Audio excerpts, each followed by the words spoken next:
Sejam bem-vindos à fase final da Olimpíada de Química do Estado de São Paulo, OQSP 2021.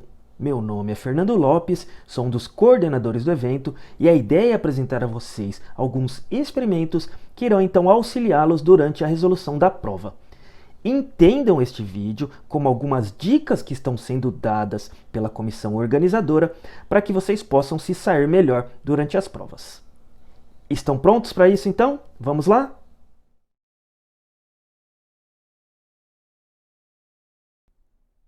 Os oceanos são ambientes fascinantes.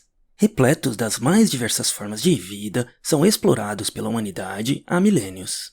E para começar a entender a relação da química com esses ambientes, é preciso levar em conta que a manutenção da qualidade de vida de uma população ainda crescente, de quase 8 bilhões de pessoas, não é algo tão fácil. Há necessidade de obtenção de recursos das mais diversas fontes. E os oceanos, com toda a sua imensidão, claro, não ficam de fora disso. Para dar um exemplo bem simples de composto químico usado no dia a dia, que pode ser obtido das águas do mar, pode-se citar o conhecido NaCl, o sal de cozinha. As águas do mar possuem em torno de 30 gramas por litro de NaCl e, em alguns casos, como no Mar Morto, pode chegar a concentrações 10 vezes maior. Então, se essa água é isolada e evaporada, obtém-se um sal sólido, iônico e que pode ser posteriormente purificado e comercializado. Mas é claro que o ambiente marinho não possui apenas NaCl.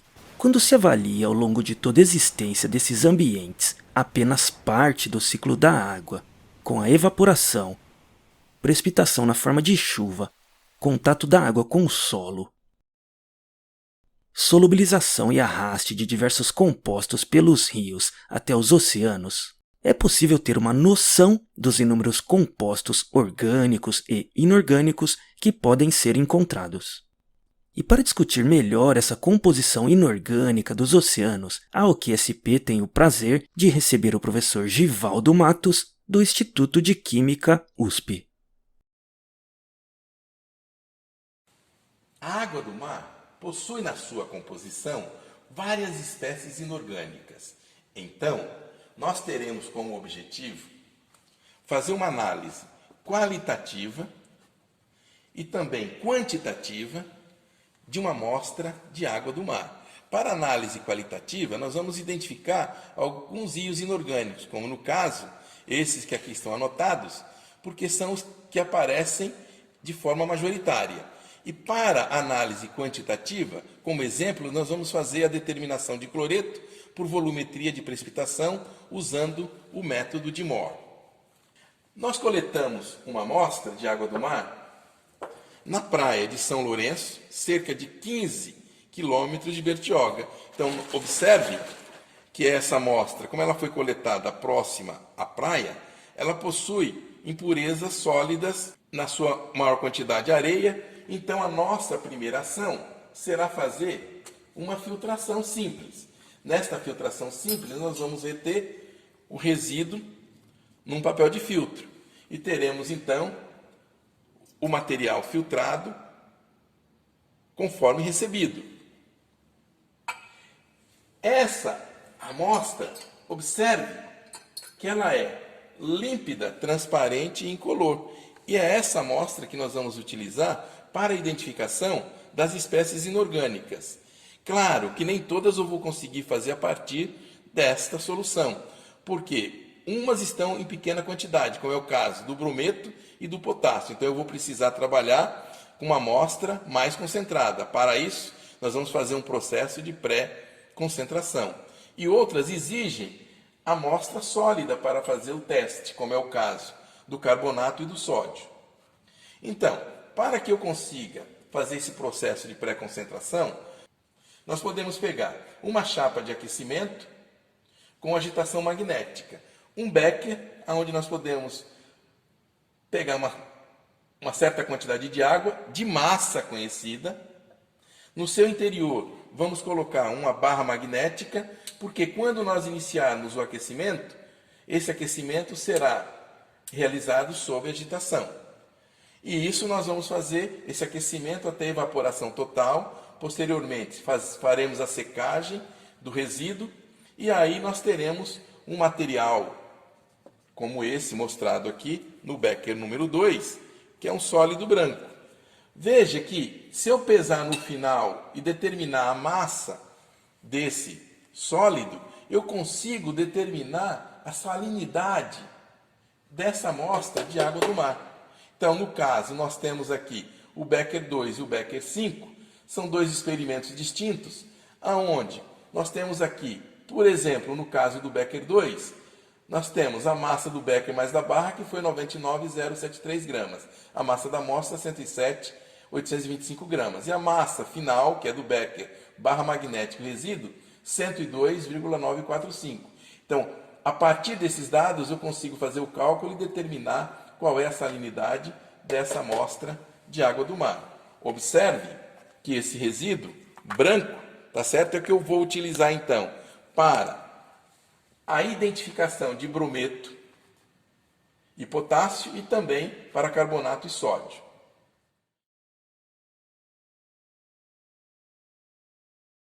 Bom, para as identificações qualitativas, eu vou iniciar medindo o pH da amostra de água do mar. Então, observe que aqui eu tenho o nosso gabarito com uma fitinha de pH, aonde está indicando valor aí por volta de 6. Nós vamos molhar, então, essa fita com a amostra de água do mar, e aí nós podemos comparar com o nosso gabarito e observar que ele está por volta de 8. Então, a solução levemente alcalina. Então, nós vamos começar fazendo a identificação de cloreto. Então, observe o seguinte, ó, eu não preciso mais do que uma gota desta solução. Uma gotinha da solução, vou adicionar ácido nítrico, porque a reação se desenvolve na presença de ácido nítrico, justamente porque eu tenho uma solução que é levemente alcalina. Nós vamos então neutralizar o meio e tornar o meio ácido. E agora nós vamos adicionar gota de nitrato de prata, uma solução de prata mais. Observe que nós já temos aí a formação de um precipitado branco, que é o cloreto de prata. Esse cloreto de prata indica então que nós temos cloreto na nossa amostra de água no mar. O outro íon que nós podemos fazer a identificação é o íon de sódio. Então observe que para isso eu preciso trabalhar com uma amostra sólida e com uma chama do bico de Bunsen. Um fio de níquel cromo, que quando eu levo para a chama não deve transmitir coloração alguma. Nós vamos pegar uma solução aqui de ácido clorídrico concentrado, vou encostar a ponta do fio na solução de ácido clorídrico, vamos coletar uma pequena quantidade da amostra de água do mar e vamos levar para a chama. Então, o aparecimento dessa coloração amarela intensa indica a presença de sódio. Muito bem. Um outro teste que eu posso fazer é para cálcio. Então, cálcio, nós vamos, primeiro, já deixei a amostra aqui pronta. Então, da mesma forma, então, já tem aqui uma certa quantidade. Vamos fazer o seguinte. Essa reação se desenvolve na presença de ácido acético. Então, ácido acético até meio ácido, para que não ocorra a precipitação de carbonato. E aí nós vamos adicionar oxalato de amônio. Oxalato de amônio na presença de cálcio deve ocorrer a formação de um precipitado branco. Porém, isso só ocorre a quente. Então, já que até começou a frio, mas eu vou aquecer para acelerar a precipitação. Então, observe que agora aqui nós já temos um precipitado branco, indicando a presença de oxalato de cálcio, logo tem cálcio na minha amostra.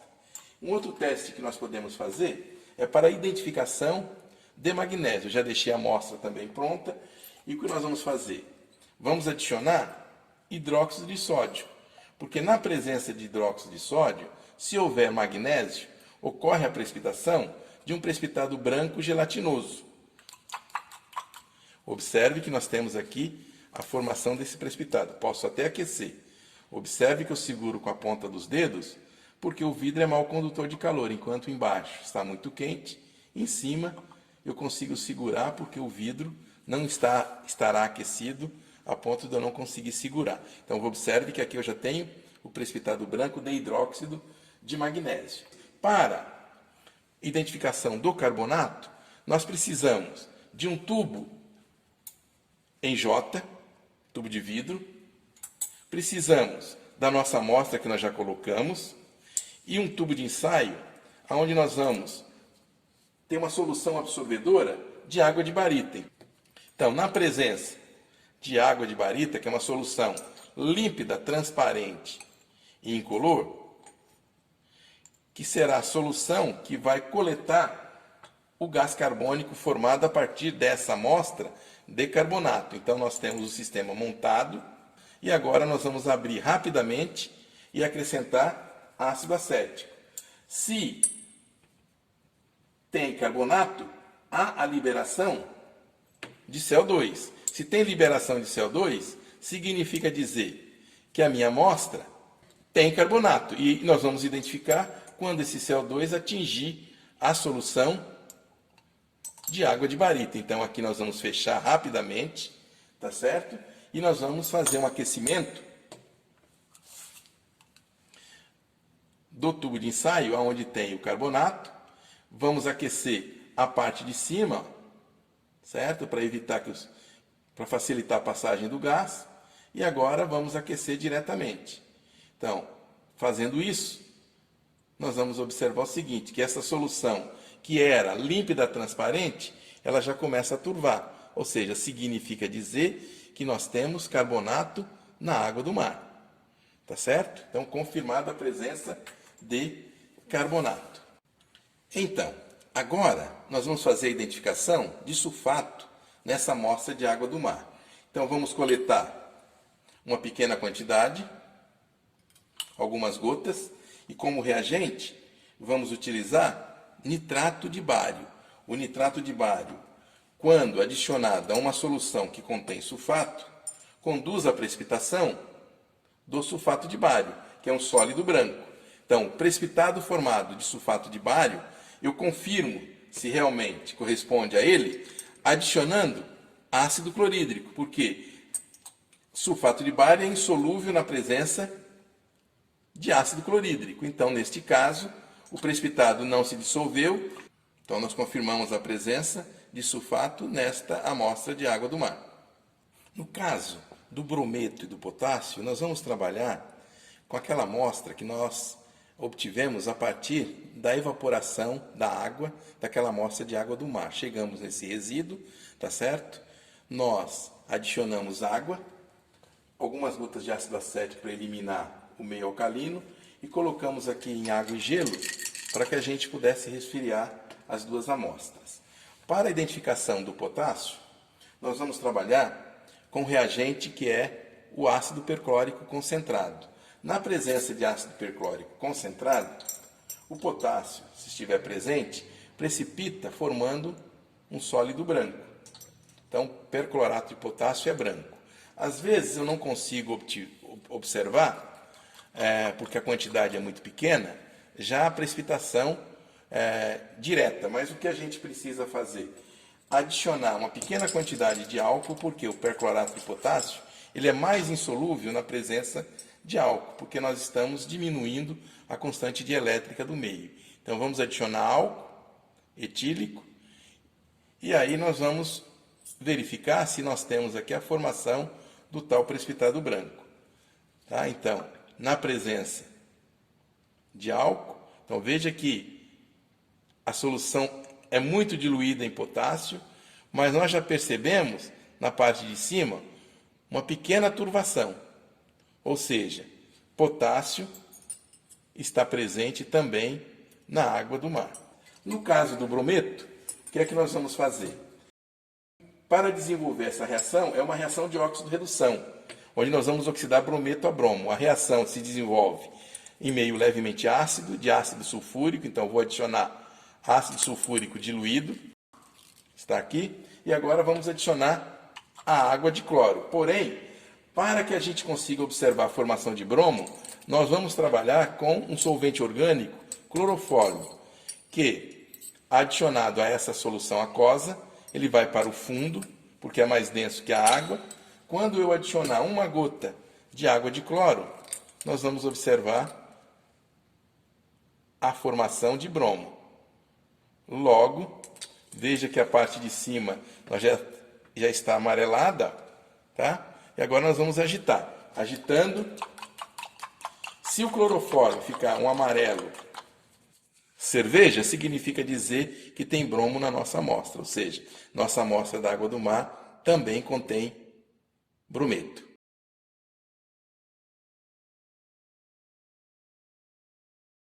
Bom, para a determinação de cloreto por volumetria de precipitação, usando o método de Mohr, nós, já usando uma pipeta volumétrica de 20 ml, retiramos o volume de 20 ml a partir dessa solução da amostra de água do mar na diluição 1:5, transferimos para um Erlenmeyer.